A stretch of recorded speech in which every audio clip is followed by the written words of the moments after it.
ये है वैद्युत अपघटनी सेल। वैद्युत अपघटनी सेल में दो इलेक्ट्रोड लगे हुए हैं। एक को कहते हैं हम क्या, एनोड, और एक को कहते हैं कैथोड।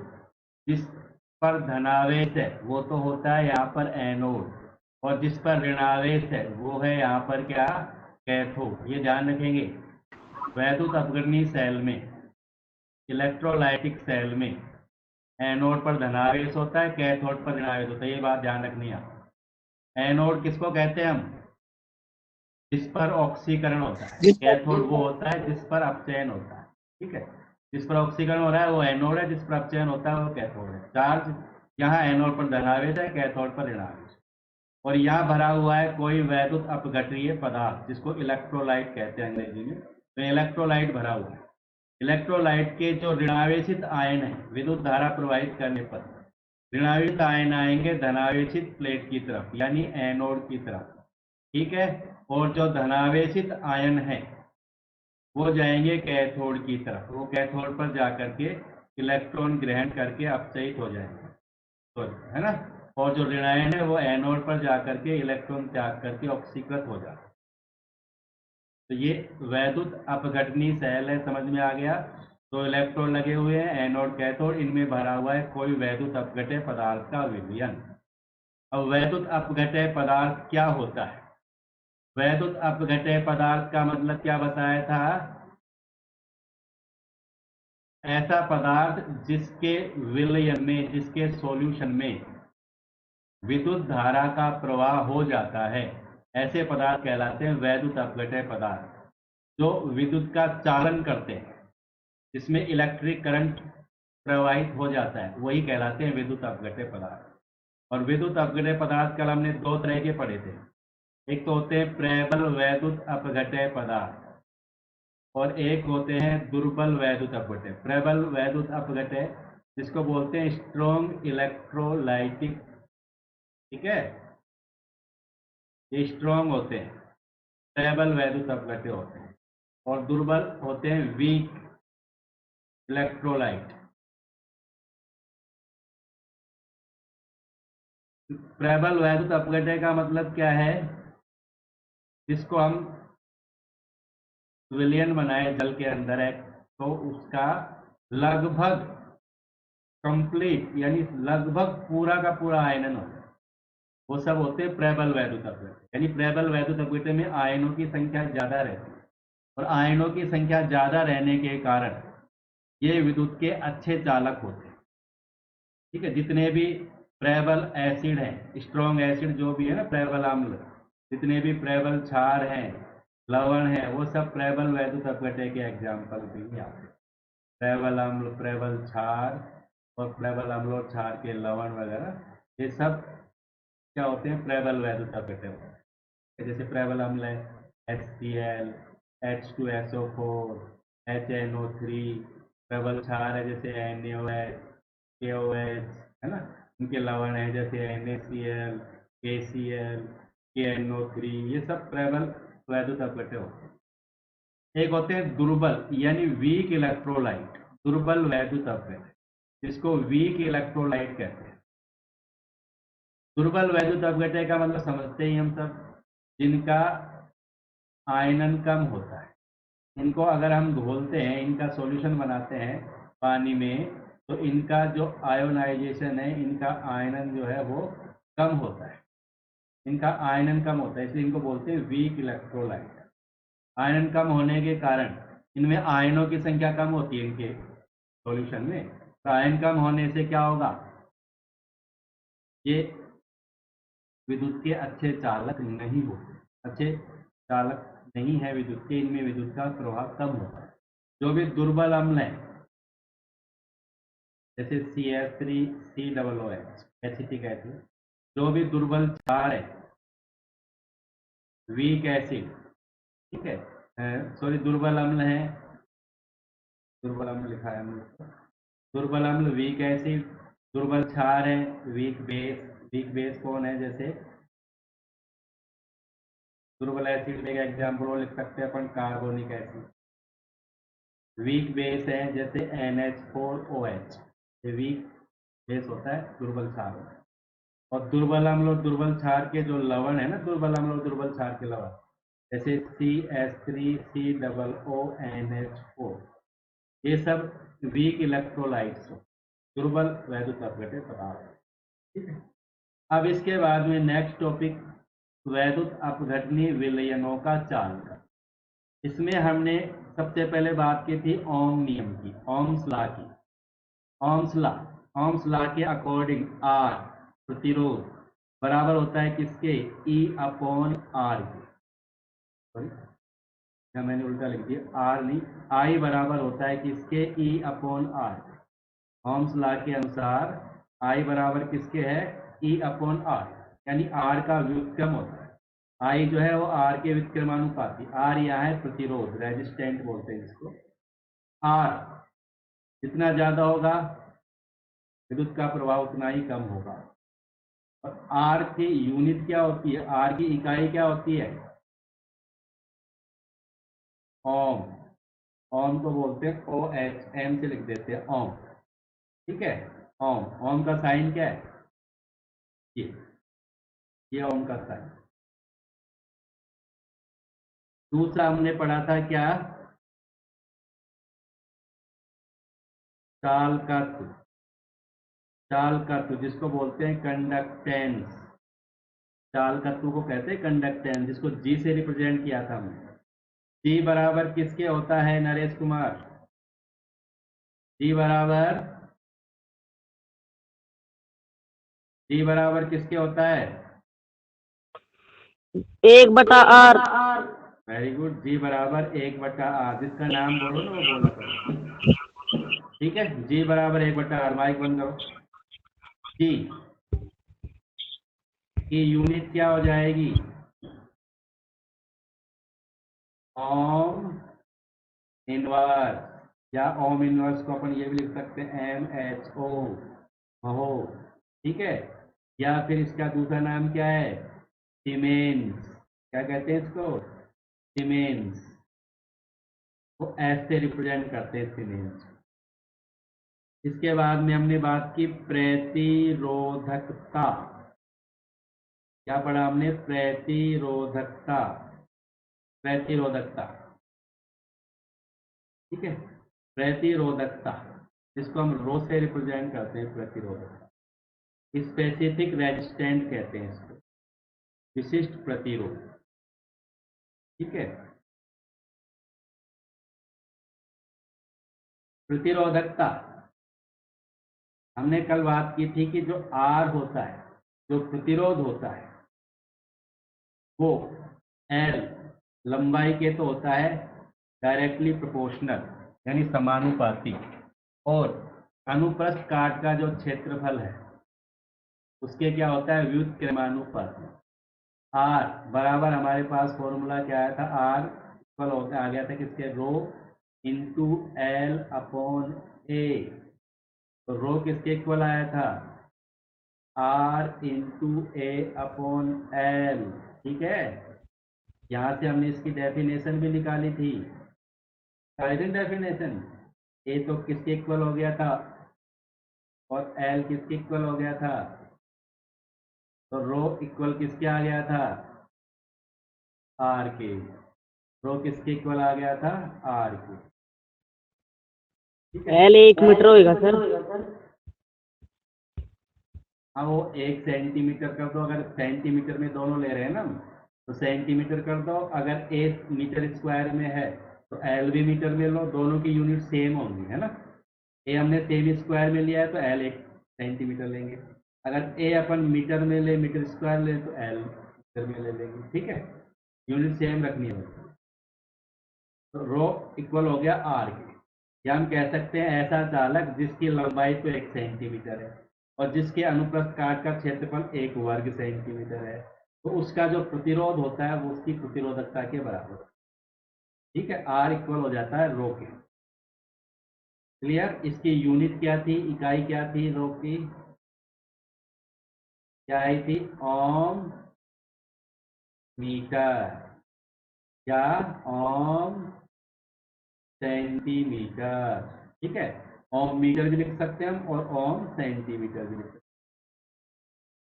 इसके बाद में हमने बात की थी किसकी, चालकता की। चालकता, कंडक्टिविटी जिसको कहते हैं, चालकता, कंडक्टिविटी बोलते हैं इसको अंग्रेजी में। कंडक्टेंस तो होता है चालकत्व और कंडक्टिविटी होती है चालकता। चालकता को हमने किससे रिप्रेजेंट किया था, कप्पा से। कप्पा बराबर होती है किसके, हाँ, 1/r। कप्पा इक्वल किसके होता है, 1/रो के, 1/रो। ठीक है, या हमने लिखा था कप्पा इक्वल किसके हो जाएगा, रो की वैल्यू क्या निकाली थी अभी हमने, L R upon upon L। R into A, यही हो जाएगा कप्पा का मान। फिर हमने लिखा था कप्पा बराबर 1/r इंटू एल अपॉन ए। कप्पा बराबर 1/r इंटू एल अपॉन ए। ठीक है, 1/r किसके इक्वल होता है, 1/r किसके इक्वल होता है, जी के। जी के। तो जी हो जाएगा जी इंटू एल अपॉन ए। ठीक है, फिर यहाँ से हमने इसकी डेफिनेशन निकाली। एल की वैल्यू कर दी हमने 1 सेंटीमीटर और ए की वैल्यू कर दी 1 वर्ग सेंटीमीटर वर्ग, है ना, 1 सेमी स्क्वायर। तो कप्पा किसके इक्वल हो गया था, ठीक है। अगर चालक की लंबाई 1 सेंटीमीटर और उसकी मोटाई यानी उसके अनुप्रस्थ काट का क्षेत्रफल 1 सेंटीमीटर है तो चालकत्व ही उसकी चालकता के बराबर है। फिर हमने कहा था कि अगर किसी इलेक्ट्रोलाइटिक सॉल्यूशन यानी किसी वैद्युत अपघट्य पदार्थ की चालकता की बात करें तो वैद्युत अपघट्य पदार्थ की चालकता कैसे बताएंगे हम, क्या कहेंगे, 1 सेमी क्यूब, या हम कह सकते हैं इकाई आयतन। ठीक है, 1 सेमी क्यूब या इकाई आयतन, 1 सेमी क्यूब कर दें या इकाई आयतन कर दें। 1 सेमी क्यूब या इकाई आयतन के विलयन का जो चालकत्व है, ऐसा विलयन जिसका आयतन इकाई है, इकाई में 1 सेमी क्यूब भी हो सकता है, 1 मीटर क्यूब भी हो सकता है ना, तो 1 मिलीलीटर भी हो सकता है।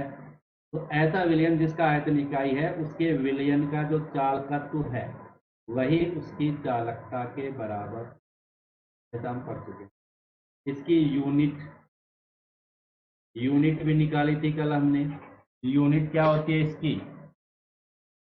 इसकी यूनिट क्या होगी, चालकता की यूनिट क्या हो जाएगी, सीमेंस मीटर स्क्वायर या सीमेंस सेंटीमीटर। ठीक है, सीमेंस मीटर इनवर्स या siemens centimetre inverse. Siemens metre inverse इसकी एसआई यूनिट होती है। इसके बाद में हमने बात की थी सेल कांस्टेंट, जी स्टार से। जी स्टार से।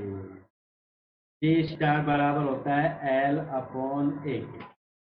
जी स्टार किसके बराबर होता है, एल अपॉन ए के बराबर। ठीक है, फिर हमने देखो यहाँ से ये जो हमने कप्पा का फॉर्मूला देखा ना, कप्पा बराबर जी इंटू एल अपॉन ए, यहाँ से इसका नया फॉर्मूला आ जाएगा, कप्पा बराबर हो जाएगा जी। अब एल अपॉन ए की जगह हम क्या लिख देंगे, जी स्टार। तो क्या हो जाएगा, जी स्टार किसके बराबर हो जाएगा, कप्पा बटा जी के बराबर, या हम कह सकते हैं जी स्टार बराबर हो जाएगा कप्पा इंटू आर के बराबर। देखो ये सारे फॉर्मूला, ये सारे सूत्र सबको याद होनी चाहिए, इन्हीं सूत्रों का उपयोग करेंगे, अभी न्यूमेरिकल करेंगे आगे हम। तो ध्यान रखेंगे सेल कांस्टेंट को कहते हैं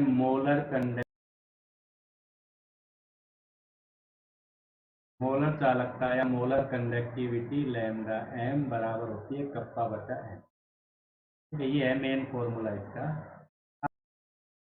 ठीक है, यहाँ कप्पा का मतलब है चालकता, एम का मतलब है मोलरता और लैम्डा एम का मतलब है मोलर चालकता। ठीक है, यूनिट इसकी हमने देखी है, siemens metre square mole inverse या सीमेंस सेमी स्क्वायर मोल, ये यूनिट है मोलर चालकता की। ठीक है, ये सब कल पढ़ चुके हैं हम, सारी समझ में आ गई ना सबको। अब देखो नेक्स्ट क्या है। अब हम बात करेंगे कि जो आयनिक सॉल्यूशन है, जो इलेक्ट्रोलाइटिक सॉल्यूशन है, वैद्युत अपघट्य पदार्थ का जो विलयन है, उस विलयन की कंडक्टिविटी यानी चालकता को किस तरह मापा जाता है। ठीक है, measurement of the conductivity of ionic solution, ionic विलयन की चालकता का मापन। आयनिक विलयन की चालकता कैसे पता लगता है। अभी हमने ये सारे सूत्र पढ़े, इन सूत्रों का उपयोग कैसे करेंगे अपन और कैसे किसी भी सॉल्यूशन की चालकता पता लगाएं। देखो यहाँ पहले हम चालकता पता लगाने के लिए सबसे पहले अपन बात करेंगे प्रतिरोध। प्रतिरोध का मापन करते हैं यहाँ पर, और प्रतिरोध का जो मापन है, प्रतिरोध कैसे पता लगाते हैं। किसी भी चालक का प्रतिरोध पता लगाने के लिए ये सामने डायग्राम दिया हुआ है, इसको बोलते हैं व्हीट स्टोन ब्रिज। क्या है ये? Wheat stone bridge.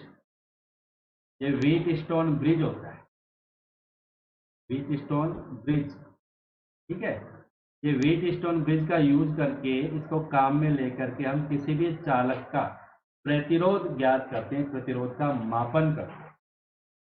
कैसे करते हैं प्रतिरोध का मापन इसको यूज में लेकर? यहाँ देखो, यहाँ ये लिखा हुआ है R1, R1 कोई प्रतिरोध है। यहाँ लिखा हुआ है R2, R2 प्रतिरोध है किसका? चालक का। जिस भी चालक का प्रतिरोध हमें पता लगाना है, उस चालक को R2 की जगह जोड़ दिया जाता है, तो उसका प्रतिरोध पता लगाते हैं। यहाँ R1 जो है वो परिवर्तनीय प्रतिरोध है, जिसको हम चेंज कर सकते हैं बार बार। एक प्रतिरोध है यहाँ पर R4 और एक प्रतिरोध है R3, यानी 4 प्रतिरोध है। यानी ये जो व्हीट स्टोन ब्रिज है ना, इसमें 4 भुजाएं R1, R2, R3, R1 change हो सकता है, R2 किसी भी चालक का प्रतिरोध है। यहाँ कंडक्टिविटी सेल को जोड़ेंगे अपन, चालकता सेल को, तो ये उसका प्रतिरोध है। यहाँ नीचे O क्या है? AC का सोर्स है। AC तो पता ही है सबको, AC क्या होती है? प्रत्यावर्ती धारा। प्रत्यावर्ती धारा, दिष्ट धारा पढ़ी है सबने। AC का मतलब यहाँ प्रत्यावर्ती धारा से, प्रत्यावर्ती धारा, अल्टरनेटिव करंट का कोई स्रोत है ये O। और यहाँ P लगा हुआ है डिटेक्टर। डिटेक्टर का मतलब होता है संसूचक। ठीक है, ये डिटेक्टर है, संसूचक है, जो हमें सूचना देता है, इससे हमें पता चलता है। अब देखो इसका सिद्धांत क्या है। ये तो व्हीट स्टोन ब्रिज की बनावट सबको समझ में आ गई। यहाँ 4 प्रतिरोध है, 4 भुजाएं हैं इसमें, R1, R2, R3, R1 change हो जाता है, ऐसा प्रतिरोध है। R2 जिसका प्रतिरोध हमें ज्ञात करना है, उसको हम R2 की जगह जोड़ते हैं। R3 और R4 दो अन्य प्रतिरोध है जिनका मान फिक्स होता है, वो चेंज नहीं होते। नीचे O प्रत्यावर्ती धारा का स्रोत है, ऊपर P डिटेक्टर है, संसूचक है। अब इसका उपयोग कैसे करते हैं या इसका सिद्धांत क्या है? यहाँ जिस भी चालक का प्रतिरोध हमें ज्ञात करना है, कोई भी चालक है, जैसे कोई तार का प्रतिरोध हमें पता लगाना है या किसी भी चालक का प्रतिरोध पता लगाना है, तो उसको R2 की जगह जोड़ दिया जाता है। उसको कहाँ जोड़ते हैं? R2 वाली जगह उसको जोड़ देते हैं। फिर क्या करते हैं? हम इसमें विद्युत धारा प्रवाहित करते हैं, और ये जो R1 है इसको चेंज करते हैं, R1 को चेंज करते हैं बाहर, चेंज करके यहाँ संसूचक, संसूचक में अपन गैल्वेनोमीटर का भी यूज कर सकते हैं। सामान्यतः यहाँ हेडफोन का यूज किया जाता है। हेडफोन का यूज करते हैं तो इसमें ध्वनि आती है, आवाज, आवाज जब सबसे कम आती है तो समझ लो वो स्थिति संतुलन की स्थिति कहलाती है। कौन सी स्थिति कहलाती है? वो संतुलन की स्थिति कहलाएगी, जब इसमें आवाज बहुत कम हो जाएगी या न्यूनतम आवाज हो जाएगी। या गैल्वेनोमीटर का यूज करें तो यहाँ पर 0 विक्षेप आ जाए, विक्षेप कितना हो जाए? 0, तो उस स्थिति को बोलते हैं संतुलन की स्थिति।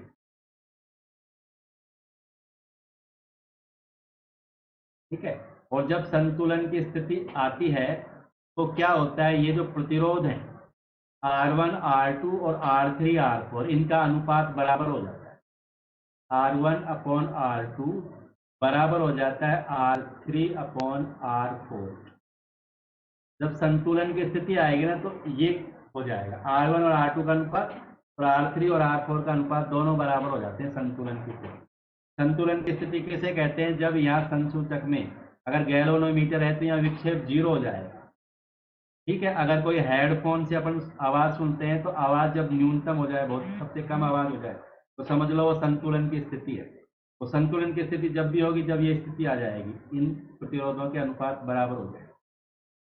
ठीक है, ये है व्हीट स्टोन ब्रिज का सिद्धांत। दोबारा सुन लेंगे, ये व्हीट स्टोन ब्रिज है, इसमें 4 प्रतिरोध है, R1 R2 R3 R4।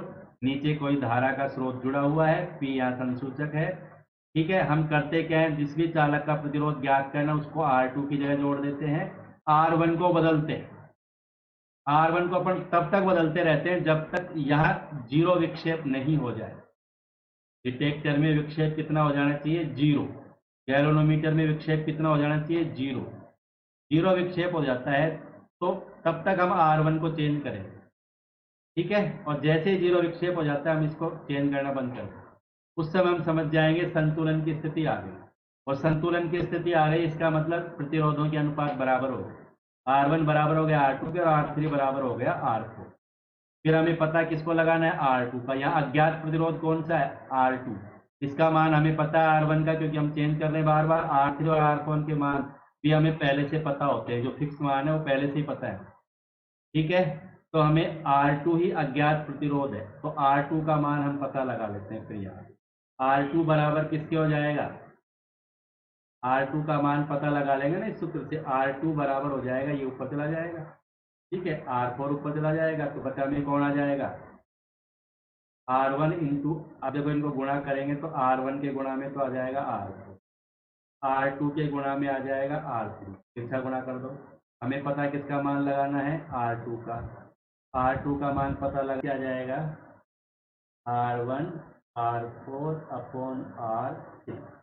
इस फॉर्मूला को यूनिक सॉल्यूशन, इसका प्रतिरोध पता लगाना है हमें, आयनिक सॉल्यूशन का प्रतिरोध पता लगाना है। वैद्युत अपघट्य पदार्थ के विलयन का प्रतिरोध हमें पता लगाना है। अब वैद्युत अपघट्य पदार्थ के विलयन का प्रतिरोध पता लगाने के लिए हमारे पास दिक्कत क्या है, क्या समस्या है? देखो, यहाँ 2 समस्याओं का सामना करना पड़ता है। वैद्युत अपघट्य पदार्थ का प्रतिरोध हम पता लगाएंगे। वैसे तो यहाँ सामान्य जैसे अपन ठोस चालक का उपयोग करते हैं ना, यहाँ कोई चालक है, धात्विक चालक है, तो यहाँ डीसी प्रोवाइड करते हैं, ध्यान रखना। यहाँ डीसी को प्रोवाइड किया जाता है। डीसी क्या होती है? दृष्ट धारा का उपयोग करते हैं सामान्यतः, यहाँ दृष्ट धारा का उपयोग करके फिर पता लगाते हैं। अब हमारे पास 2 समस्याएं आती हैं। पहली समस्या तो क्या आती है कि जैसे कोई तार है, तार को तो हम इसकी जगह जोड़ देंगे। R2 की जगह कोई चालक तार है जिसका प्रतिरोध हमें पता लगाना, तो हम क्या करेंगे? इस जगह उस तार को जोड़ देंगे जिसका प्रतिरोध हमें पता लगाना है। लेकिन अगर हमें किसी विलयन का प्रतिरोध पता लगाना है, वैद्युत अपघट्य पदार्थ के विलयन का प्रतिरोध पता लगाना है, तो फिर यहाँ हम उसको कैसे जोड़ेंगे? वो तो विलयन, उसको जोड़ने में तो दिक्कत आएगी। ठीक है, तो उस समस्या को हल करने के लिए हम किसका यूज करते हैं? चालकता सेल का, कंडक्टिविटी सेल आते हैं, उनका उपयोग करते हैं। और यहाँ सामान्यतः अपन धात्विक चालक में डीसी का उपयोग करेंगे, लेकिन डीसी का उपयोग अगर अपन वैद्युत अपघट्य पदार्थ के विलयन में करते हैं ना, जिस धारा का उपयोग, तो उसका संगठन बदल जाएगा। इसलिए अगर वैद्युत अपघट्य पदार्थ का विलयन काम में लेंगे तो यहाँ डीसी की जगह किसका उपयोग करेंगे? अपन एसी का उपयोग करेंगे। वैद्युत अपघट्य पदार्थ का विलयन है तो फिर एसी का उपयोग करेंगे, ध्यान। ठीक है, यहाँ देखो नेक्स्ट, ये जो डायग्राम है ये दे रखे हैं चालकता सेल के। ये किसके डायग्राम है? चालकता सेल के डायग्राम। ये चालकता सेल बनाए, चालकता सेल है। चालकता सेल में ये 2 इलेक्ट्रोड हैं, दोनों ही प्लेटिनम के इलेक्ट्रोड है, जिन पर प्लेटिनम ब्लैक का लेप किया हुआ है। ये सेल है चालकता सेल, ध्यान रखें। प्लेटिनम ब्लैक लेपित प्लेटिनम की इलेक्ट्रोड है, और इस सेल के अंदर भर देते हैं सॉल्यूशन। सॉल्यूशन को भर करके और फिर व्हीट स्टोन ब्रिज से जोड़ करके और इसमें भरे हुए जो सॉल्यूशन है उसकी चालकता का मापन कर लिया जाए। ठीक है, कैसे? जैसे अभी हमने डायग्राम देखा, यहाँ ये व्हीट स्टोन ब्रिज है।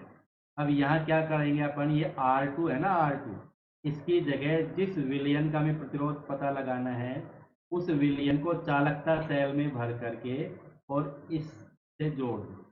ये लिखा हुआ है कंडक्टिविटी सेल, तो सेल से जोड़ देते हैं। सेल के दोनों इलेक्ट्रोडों को इनसे जोड़ करके और फिर प्रतिरोध स्टोन ब्रिज से हम पता लगा सकते हैं। समझ में आ रहा है सबको ये टॉपिक जो मैंने पढ़ाया है?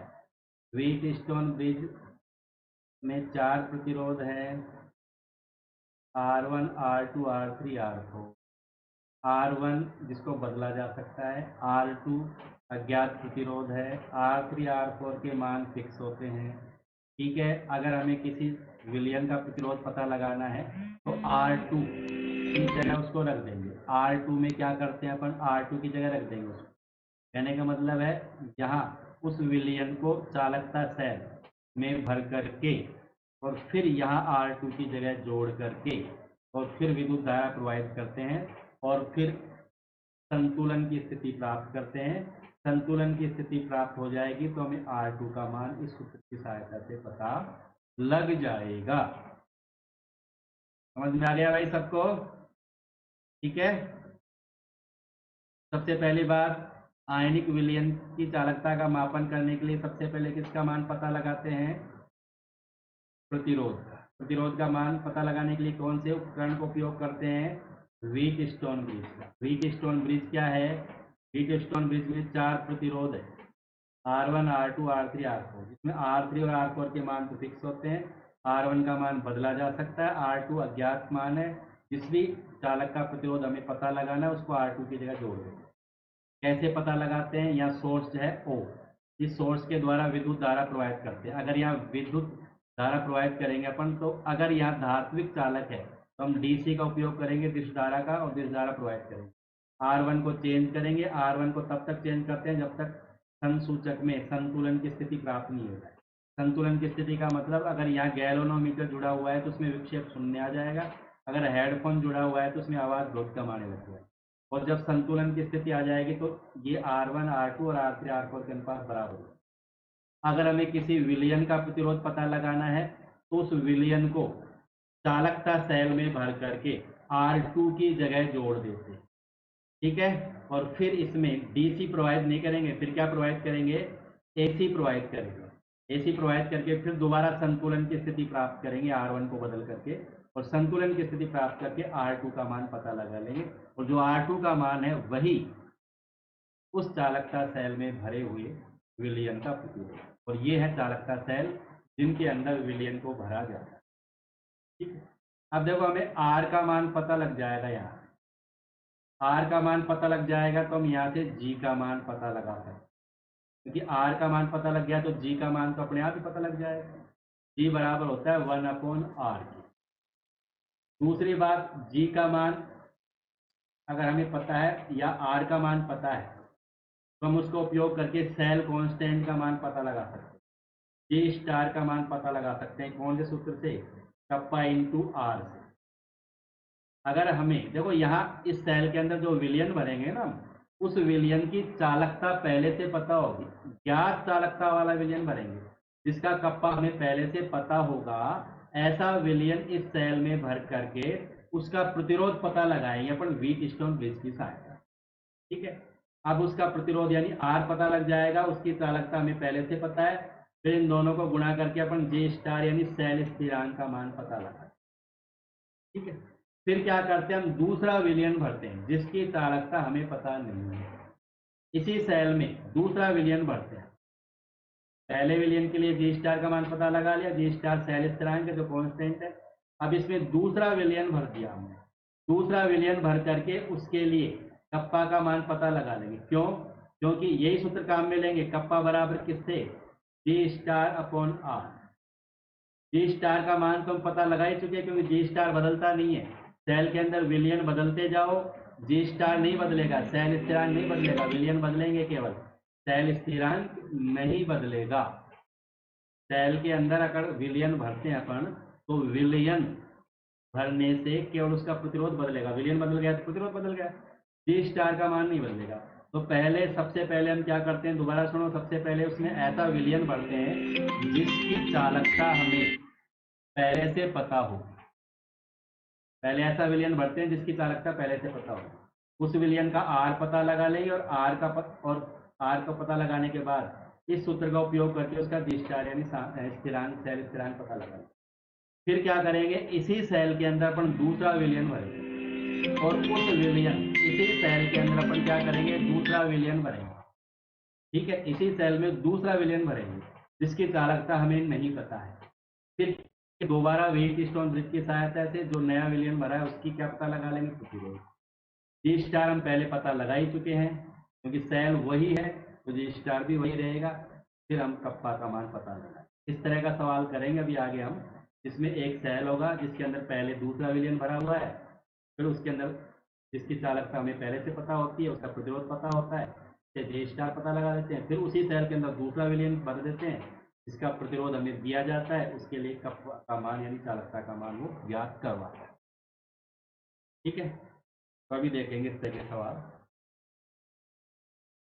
जैसे ये है सवाल, इसी तरह का सवाल है ये। यहाँ देखो सवाल लिखा हुआ है, ध्यान से पढ़ो इसको एक बार। क्या लिखा हुआ है, 0.1 मोल प्रति लीटर KCl का विलयन है, उसको किस में भरा गया है, चालकता से, और उसका प्रतिरोध कितना है, 100 ओम।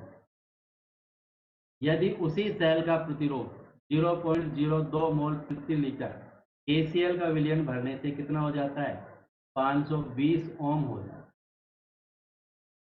तो 0.02 मोल KCl विलयन की चालकता और मोलर चालकता ज्ञात। यदि 0.1 मोल पर लीटर KCl विलयन की चालकता कितनी है, 1.29 सीमेंस मीटर, सीमेंस प्रति मीटर है, सीमेंस मीटर इनवर्स है। तो देखो पहले तो इसको समझो, क्या है सवाल में, दो तरह के विलयन है यहाँ पर, दोनों ही विलयन KCl के हैं, ये भी KCl का विलयन है और ये भी KCl का, लेकिन दोनों की सांद्रताएं अलग अलग है। यहाँ KCl का विलयन है जिसकी सांद्रता है 0.1 मोल पर लीटर। 0.1 मोल पर लीटर KCl विलयन से भरा हुआ चालकता सेल है, उसका प्रतिरोध है 100। फिर क्या कह रहा है, उसी सेल के अंदर हम क्या करते हैं, दूसरा विलयन भरते हैं, पहले विलयन को निकाल करके उस सेल के अंदर दूसरा विलयन भर देते हैं जिसकी सांद्रता बदल गई है KCl का विलयन ही, लेकिन सांद्रता उसकी कितनी है, 0.02 मोल पर लीटर KCl। ठीक है, फिर जो दूसरा विलयन भरा हमने उसका प्रतिरोध कितना हो गया, 520। पहले वाले विलयन का तो प्रतिरोध 100 ओम है, लेकिन दूसरा जो विलयन भरा है उसका प्रतिरोध 520 ओम। ठीक है, जो दूसरा विलयन भरा हमने 0.02 मोल पर लीटर KCl का, उसकी चालकता और उसकी मोलर चालकता हमें पता लगानी है। इसके लिए जो पहले विलयन भरा गया था 0.1 मोल पर लीटर का, उसकी चालकता का मान हमें दे रखा है। तो जो 0.1 मोल पर लीटर KCl विलयन भरा हुआ है, उसका प्रतिरोध भी दिया हुआ है और उसकी चालकता भी दी है। 0.1 मोल पर लीटर KCl का जो विलयन है, उस विलयन का प्रतिरोध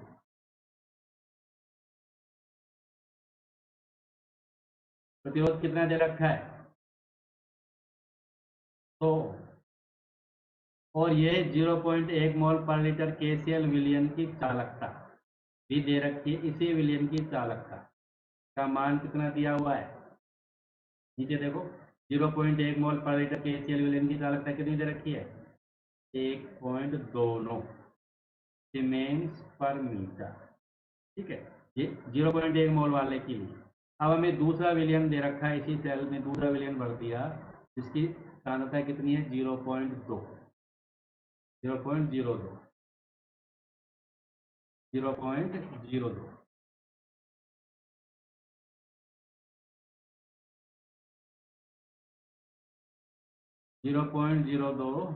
मोल पर लीटर KCl विलयन का प्रतिरोध, ये प्रतिरोध कितना दिया हुआ है, 520 ओम। कितना दिया हुआ है, 520 ओम। ठीक है, ये 520 ओम दिया हुआ है।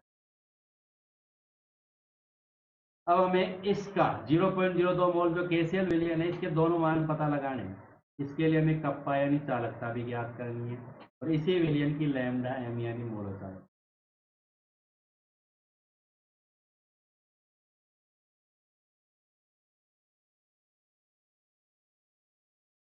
ये हमें पता लगा, दोनों मान हमें पता लगा। अब कैसे पता लगाएंगे, तो पहले क्या करेंगे, ये जो पहला विलयन दिया हुआ है ना, इस विलयन का प्रतिरोध भी हमारे पास, चालकता भी है। सूत्र अपने पास क्या है, इससे हम पहले सेल स्थिरांक पता लगाएंगे, सेल कांस्टेंट। और सेल स्थिरांक पता लगाने का सूत्र क्या है? क्या सूत्र है भाई सेल स्थिरांक का? जी स्टार बराबर कप्पा कप्पा इंटू आर। ठीक है, तो जी स्टार बराबर कप्पा का मान कितना है? 1.29 सीमेंस मीटर प्रति मीटर, और प्रतिरोध कितना है? 100 ओम। तो कितना आ जाएगा? 129 मीटर इनवर्स। ये क्या आ गया? सेल स्थिरांक। तो यहाँ से हमने पहले क्या पता लगा लिया? इसका सेल स्थिरांक पता लगा। ठीक है, अब सेल स्थिरांक स्थिरांक कांस्टेंट, ये थोड़ी चेंज होगा। ये तो दूसरा विलियन, अगर ये इस विलियन के लिए भी सेल स्थिरांक का मान तो वही रहेगा। सेल स्थिरांक चाहे विलियन कितना ही चेंज कर दो, सेल स्थिरांक उतना ही रहता है, सेल स्थिरांक नहीं बदलता है। अब हमें पता क्या लगाना है? हमें पता लगाना है इसकी चालकता और मोलरता। अब चालकता और मोलर चालकता को कैसे पता लगाएंगे? चालकता का सूत्र क्या है? कप्पा बराबर कैसे पता लगाओगे? अभी हमने सूत्र देखा था, जी स्टार बराबर किसके होता है? Kappa into R. तो कप्पा बराबर किसके हो जाएगा? जी स्टार बटा जी स्टार बटा। अब दूसरा जो विलियन है 0.02 मोल पर लीटर का, उस विलियन का कप्पा पता लगाएंगे। उस अभी हमने जी स्टार तो पता लगा ही लिया 129 मीटर इनवर्स से। आर कितना है दूसरे विलियन का? 520 ओम 520 ओम। अब इसका भाग दे दो, भाग दे करके पता लगा लो कितना आएगा। तो कप्पा का मान आ जाएगा, ये जो आएगा किसका मान आएगा? ये कप्पा का मान आ जाएगा। कप्पा का मान आ जाएगा यहाँ पर 0.248। भाग देंगे तो आ जाएगा 0.248 siemens metre inverse, metre inverse में आएगा। ठीक है, अब हमें पता क्या लगाना है इसके बाद में? दूसरा क्या पता लगाना है हमें? मोलर चालक, इसको हम लैम्डा एम से व्यक्त करते हैं। और मोलर चालक का लैम्डा एम बराबर किसकी होती है? कप्पा बटा एम। देखो यहाँ मोलर चालकता, यहाँ जो कप्पा का मान है ना, वो किस में दे रखा है इसने? सीमेंस मीटर इनवर्स में दिया हुआ है। यहाँ कप्पा का मान किस में दिया हुआ है? सीमेंस मीटर इनवर्स में दिया हुआ है। ठीक है, और मोलरता मोल प्रति लीटर में है, सीमेंस मीटर इनवर्स में दिया हुआ है। तो अपन क्या करेंगे? 1000 का भाग 1000 का देंगे भाग। जहाँ सीमेंस मीटर इनवर्स में 0.248 बटा 1000, ये मोल प्रति लीटर में दे रखी है ना सांद्रता, तो सांद्रता को हमें 1000 से गुणा करना पड़ेगा। 0.02 ही है ना दूसरे विलियन की सांद्रता। दूसरा विलियन उसकी मोलरता कितनी है? 0.02। दूसरे विलियन के लिए पता लगा रहे हैं हम। तो लैम्डा एम का मान दूसरे विलियन के लिए जिसकी सांद्रता 0.02 एम है, तो उसको हमने 1000 से गुणा कर दिया। 1000 से गुणा करने का कारण यही है कि ऊपर जो कप्पा है वो सीमेंस मीटर इनवर्स में दिया हुआ है, लैम्डा हमें siemens metre square mole inverse पता लग जाएगा। ठीक है, तो क्या आ जाएगा? आंसर निकाल लेंगे हम यहाँ से। इसका आंसर कितना आ जाएगा पता लगाओ। ये आ जाएगा 124 गुणा 10 की घात -4 सीमेंस मीटर स्क्वायर। ठीक है, अब बताओ समझ में आ गया ये वाला सवाल सबको? सरल सवाल है, कॉन्सेप्ट समझ में आ गया ना, तो सवाल बिल्कुल सरल है। क्या किया है दोबारा समझ लो। दो तरह के विलियन दे रखे हैं, एक जिसकी सांद्रता 0.1 मोल है, उसका प्रतिरोध दे रखा है, उसकी चालकता दे रखी है। उसके प्रतिरोध और चालकता का उपयोग करके हमने क्या पता लगाया? सेल स्थिरांक पता लगाया।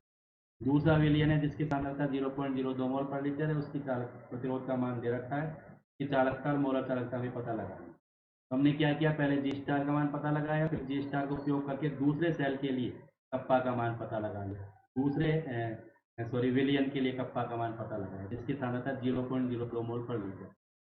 0.02 मोल पर लीटर सांद्रता का जो विलियन है, KCl विलियन, उसके लिए हमने कप्पा पता लगाया, तो इतनी आ गई।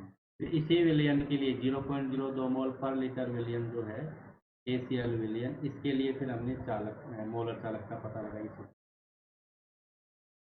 ठीक है, नोट कर लेना, साथ के साथ नोट कर रहे हैं ना इसको, नोट कर लेना सब। नोट करने में टाइम लगता है तो ऐसा करना, इसकी रिकॉर्डिंग में से नोट कर लेना, और रिकॉर्डिंग में से नहीं करना चाहते हो तो इसका स्क्रीनशॉट ले लेना।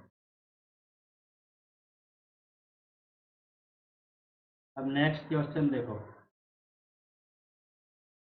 0.05 मोल पर लीटर, 0.05 मोल पर लीटर NaOH विलियन है। 0.05 मोल पर लीटर NaOH विलियन है।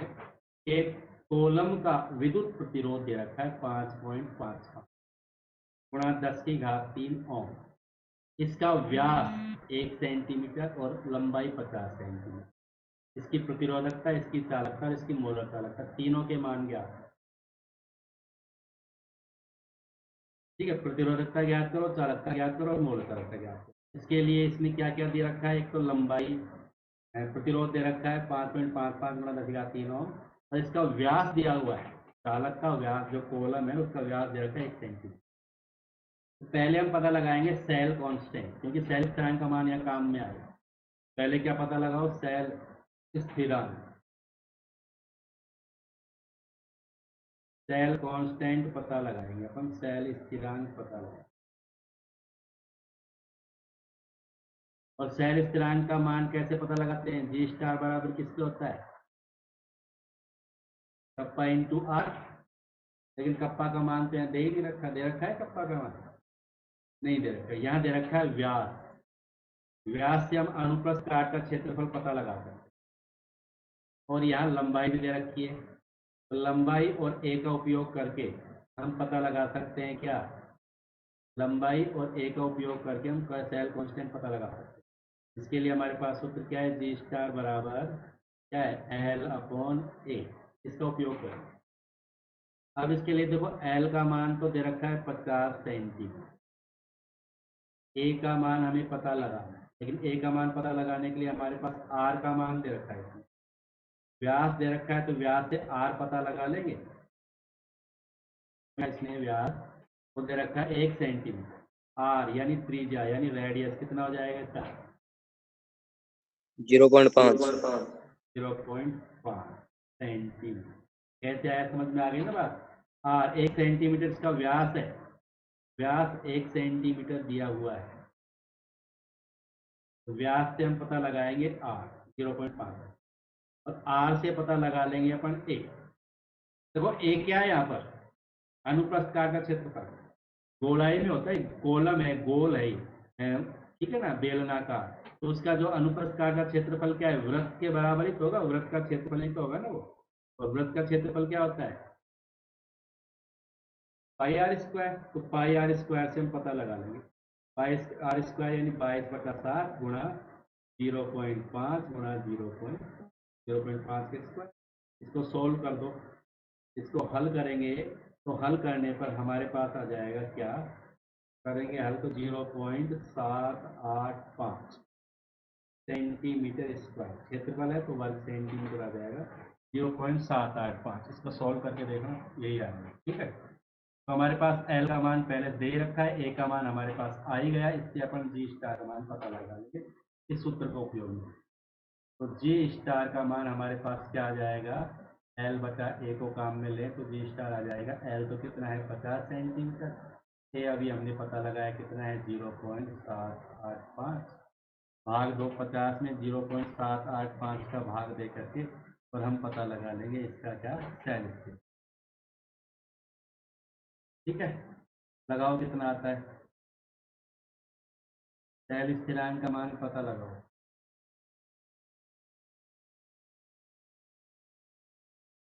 एल अपॉन ए, सेल कांस्टेंट कितना आ जाएगा, जी स्टार कितना आ जाएगा पता लगाएंगे हम, लगा लेंगे यहाँ से पता, भाग देकर के पता लगाओ तो लगाओ, नहीं तो इसका ऐसे कैसे रखने दो।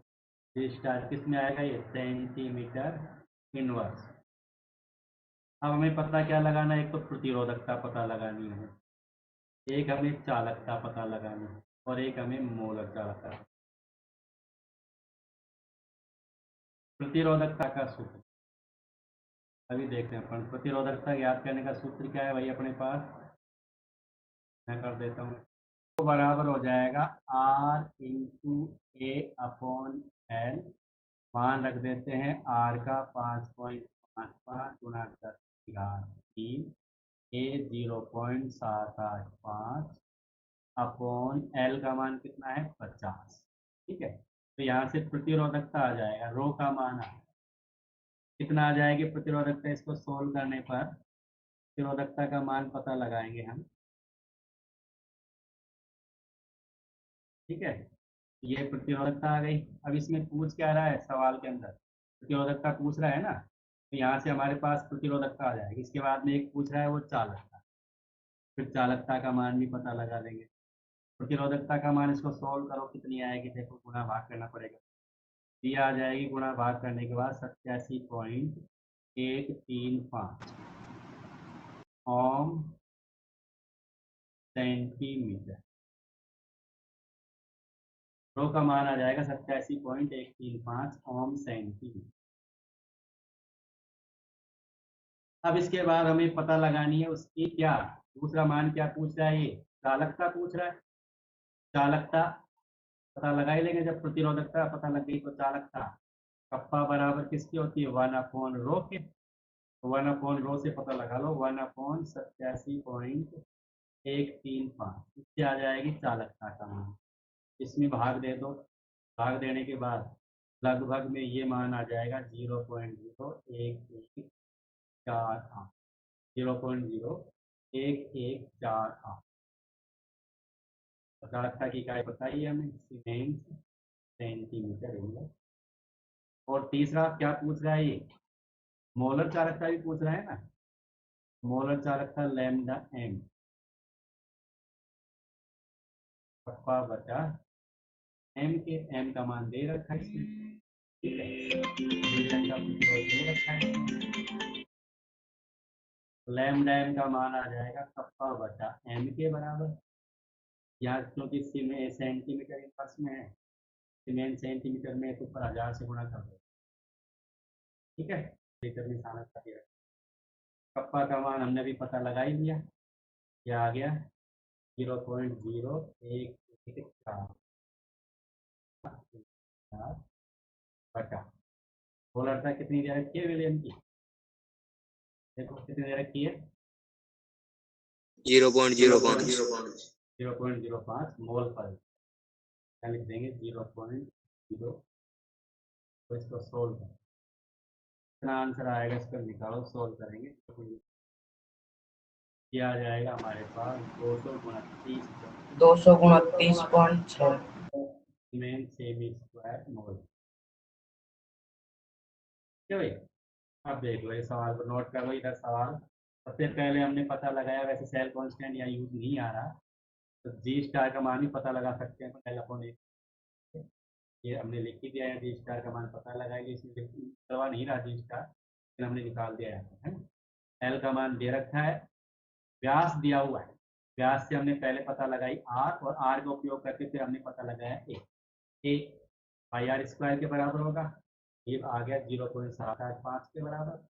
ए का मान पता लग गया, तो इससे हमें चालक प्रतिरोधकता पता लगाई हमने, रो प्रतिरोधकता बराबर होती है R into A upon L. R का मान दिया हुआ है, ए का मान 50 है, हमारे पास आ गया 87 रो का मान है, प्रतिरोध का चालकता का मान पता लगाएंगे, चालकता बराबर होगी 1/रो के, तो ये आ गया 114 सेंटीमीटर इनवर्स।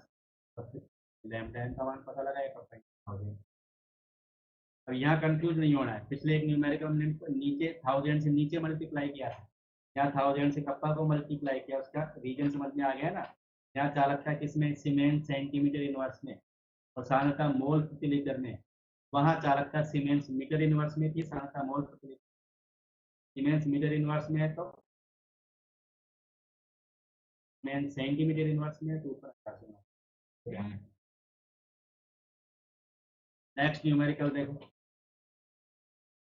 298 केल्विन पर 0.20 एम केसीएल विलियन की चालकता ये दे रखी है, इसकी मोलर चालकता का परिकलन क्या पता लगानी है हमें, इसकी मोलर चालकता। सरल सा सवाल है, इसको डायरेक्ट ही कर, सांद्रता दे रखी है, मोलरता दे रखी है इसकी कितनी 0.20 n और इसकी चालकता कप्पा का मान दिया हुआ है 0.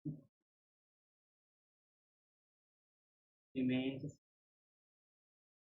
ठीक है, तो हमें पता क्या लगाना है, लैम्डा m ज्ञात करने का फॉर्मूला लैम्डा m बराबर है कि अभी हमने देखा कप्पा बचा के आ जाएगा, तो यहाँ ऊपर 1000 से गुणा करेंगे, किसी में सेंटीमीटर इनवर्स में घनता मोल प्रति लीटर में, लैम्डा m बराबर कप्पा 0.0248 गुणा 1000 बटा लैम्डा मोलरता कितनी है 0.2 लगाओ पता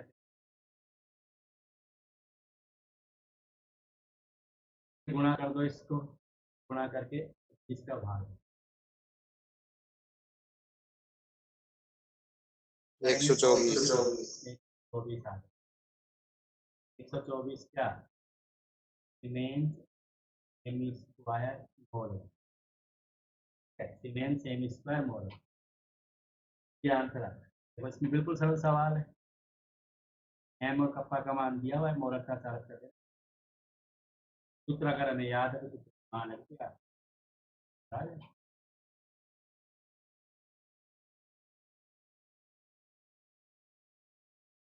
नेक्स्ट न्यूमेरिकल देखें,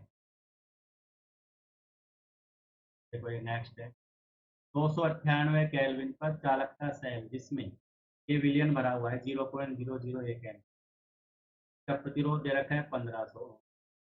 अगर इसमें ये जो विलियन भरा हुआ है इसकी हमें क्या पता लगानी है, चालक विलियन की चालकता दे रखी है 0.14 से सेल स्थिरांक पता लगा, एक ही तरह का विलियन है, देखो 0.001 एम केसीएल विलियन है, दोनों उसी विलियन का प्रतिरोध भी दे रखा है और उसी विलियन की प्रतिरोध को दे रखा है कितना 1500 ओम और चालकता कप्पा कितनी दे रखी है 0.14 गुणा 10 की घात माइनस सेंटी 0.146 गुणा 10 की घात माइनस सीमेंस। हमें पता क्या लगाना है, सेल लगा सकते हो। कप्पा आर और जी स्टार में क्या संबंध है, जी स्टार बराबर हो जाएगा कप्पा इंटू आर पे, ये फॉर्मूला है सीधा सा। कप्पा का मान दे रखा है 0.146 गुणा 10 की घात -3, आर का मान है 1500 ओम, गुणा कर दो, गुणा ही तो करना है इसमें, कर दो गुणा, कितना आंसर आ रहा है देखो, गुणा करके इसका आंसर निकाल दो, गुणा करके इसका देखो ये 10 की घात कितना आया सेंटीमीटर इनवर्स ना 0.219 0.219 जीरो सेंटीमीटर, पॉइंट दो एक 0.219 सेंटीमीटर इनवर्स। ठीक है, सबका आ गया, ये आ गया भाई। देखो अब ये सवाल होगा, नोट कर लो इसको। ठीक है, ये बिल्कुल सरल सवाल थे, हो गए सारे सवाल, ये 4 सवाल देखे हमने, सारा सवाल आपने नोट कर लिए होंगे। ठीक है, यहाँ से ये देखा है आज हमने, ये तो व्हीटस्टोन ब्रिज है जिसका उपयोग करके हम किसी भी आयनिक विलयन या वैल्यू का, इसमें 2 समस्याएं आती हैं। पहला, तो अगर इसमें दिष्ट धारा प्रवाहित करेंगे तो सांद्रता बदल जाए। दूसरा, यहाँ अगर हमें प्रतिरोध विलियन का प्रतिरोध ज्ञात करना है तो विलियन को जोड़ेंगे कैसे, व्हीट स्टोन में कैसे जोड़ेंगे विलियन को। इन दोनों समस्याओं का समाधान कैसे किया, पहली समस्या के लिए तो डीसी की जगह कौन सी धारा, एसी का। दूसरी समस्या का समाधान किया इन सेलों का उपयोग करके, जिस भी विलियन का प्रतिरोध निकालना है हमें, उस विलियन को इन सेलों में भर दो और फिर इन सेलों को R2 की जगह जोड़ दो और फिर R2 का मान। ठीक है, ये ध्यान रखना। फिर हमने किए ये न्यूमेरिकल्स, तो आपको आ गए होंगे। ठीक है, चलिए, और फिर भी कोई दिक्कत आए तो आप रिकॉर्डिंग भी देख सकते, फिर भी कोई दिक्कत आए कल पूछ, ये क्लास हो गई तुम्हारी।